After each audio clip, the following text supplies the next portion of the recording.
नमस्कार दोस्तों, मैं अंकुर उपाध्याय स्वागत करता हूं आप सभी का आपके अपने YouTube channel share market analysis में। यहां पे आप सभी के साथ सबसे पहले तो रात में 11:30 बजे आज बाजार के लिए सबसे इंपॉर्टेंट खबर आनी है।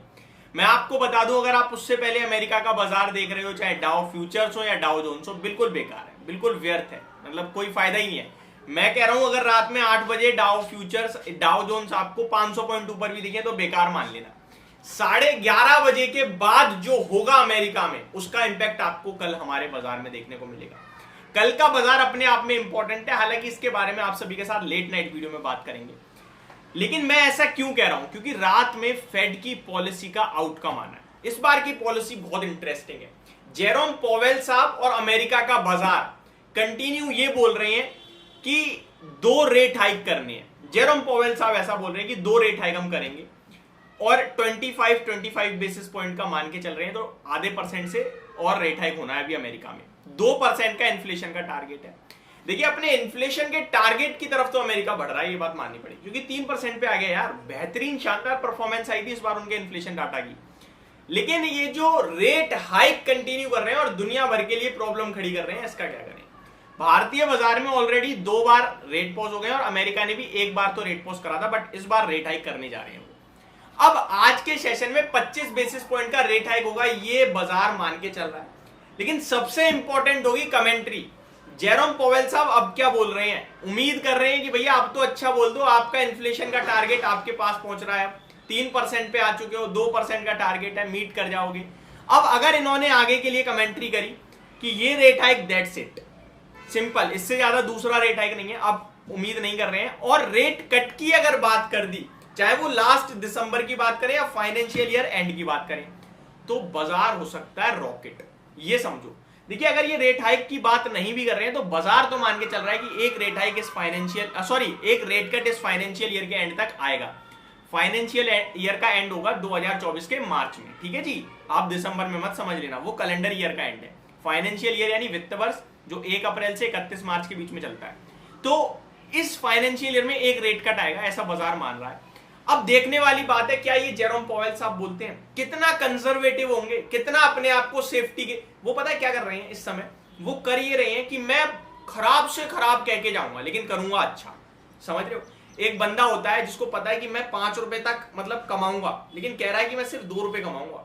तो बाजार कह रहा है यार 5 रुपए तो मेरे को दिख रहे हैं, तो 2 रुपए क्यों बोल रहा है। तो बाजार गिर रहा है कि शायद उन्हें कुछ पता हो, लेकिन असली में 4 या 5 ही रहे हैं। तो जो ये बोल रहे हैं वो बिल्कुल विपरीत है जो हो रहा है और जो बाजार मान रहा है। यही प्रॉब्लम का विषय अभी तक जो अमेरिका के मार्केट्स को बढ़ने नहीं दे रहा था। लेकिन हाँ, 12 कंटिन्यू सेशन से अमेरिका का बाजार बढ़ रहा है। 12 कंटिन्यू सेशन से वो बढ़त हालांकि 70 पॉइंट, 100 पॉइंट, 150 पॉइंट्स की होती है, कल भी बढ़ा है, लेकिन कितना, 26 पॉइंट। तो 12 कंसेक्यूटिव डेज से हरे निशान में डाउ जोन्स बंद हो रहा है, ये पॉजिटिव है। आज डू एंड डाई है, जो भी होगा देखा जाएगा। रात में 11:30 बजे जैसी खबर आएगी, मैं आप सभी के साथ 12 बजे तक वीडियो पोस्ट करूंगा अगर जग रहा हूंगा तो। एंड कोशिश अभी तक तो हमने जितने भी rate hike, rate cut, rate pause हुए हैं आपके साथ एग्जैक्टली एट टाइम शेयर करें, चाहे वो 11:30 हो चाहे वो 12 हो। अब यहाँ पे क्या करें क्या ना करें वो तो उसी समय डिसाइड होगा। लेकिन कुछ स्टॉक्स हैं जो कंटिन्यू गिर रहे हैं अच्छे नंबर्स के बावजूद। उसमें सबसे टॉप पे नाम आता है एशियन पेंट का।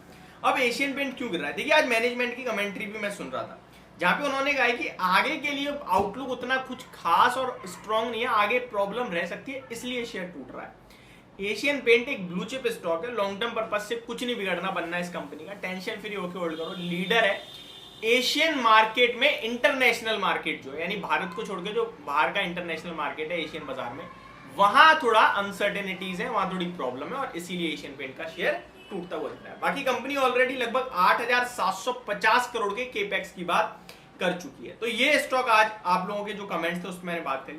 बजाज फाइनेंस को लेकर कुछ कमेंट्स हैं। देखिए, बजाज फाइनेंस में मैं ऑलरेडी वीडियो बना चुका हूं। अपने रिजल्ट्स के बाद बड़ी करेक्शन आई है, चार्ट्स पे कहीं ना कहीं ब्रेकडाउन हो गया है, जहां पे 7,000 रुपए तक के लक्ष्य दिख रहे हैं, बट स्टॉक में 7400 के ऊपर की क्लोजिंग आई है, ये अच्छा है। मैंने आप सभी के साथ 3:30 बजे वाली वीडियो में यही बोला था कि अगर मार्केट में ये स्टॉक 7,400 के ऊपर क्लोजिंग देने में कामयाब रहा तो ठीक, अदरवाइज 7,000 की तरफ बढ़ रहा है, क्योंकि टेक्निकली ब्रेकडाउन हो रहा है। अब 7,000 के तो ऊपर, 7,400 के ऊपर बंद हुआ, ये अच्छा है, बट फिर भी ऐसा लग रहा है कि 7,400 पर जा सकता है शेयर। वहां जाएगा तो फ्रेश निवेश की आप सोच सकते हैं। एक्यूमुलेट की सोच सकते हैं और बाय ऑन डिप्स भी रख सकते हैं। टेंशन लेने की जरूरत नहीं है इन्वेस्टर्स को, ट्रेडर्स के लिए प्रॉब्लम है, अपने स्ट्रिक्ट एसएल के साथ ही होल्ड करें। एक और बात, क्यों गिर रहा है, नंबर्स तो अच्छे, तो एनआईआई थोड़ी प्रॉब्लम, और दूसरी बात जो है आगे के लिए इन्होंने दिक्कत दी। और एक सबसे बड़ी चीज जो बाजार सोच रहा है अभी वो ये है कि रिलायंस का जियो का जो शेयर है ना, वो आते ही टॉप 5 एनबीएफसी में घुस गया 1,60,000 करोड़ के मार्केट कैप के साथ। वो कितना बड़ा मार्केट कैप्चर कर लेगा, इन सबको प्रॉब्लम होगी उससे या नहीं होगी, ये भी सवाल उठता है। बाकी देखते हैं क्या होगा क्या नहीं होगा। बजाज फाइनेंस तो लीडर है, बट मोटा भाई को किसी भी तरीके से हमें कम नहीं समझना चाहिए। तो ये मेरी तरफ से आपके लिए सारी जानकारी, होप आपको समझ और पसंद दोनों आई होगी। Thank you so much for watching this video, have a great day guys.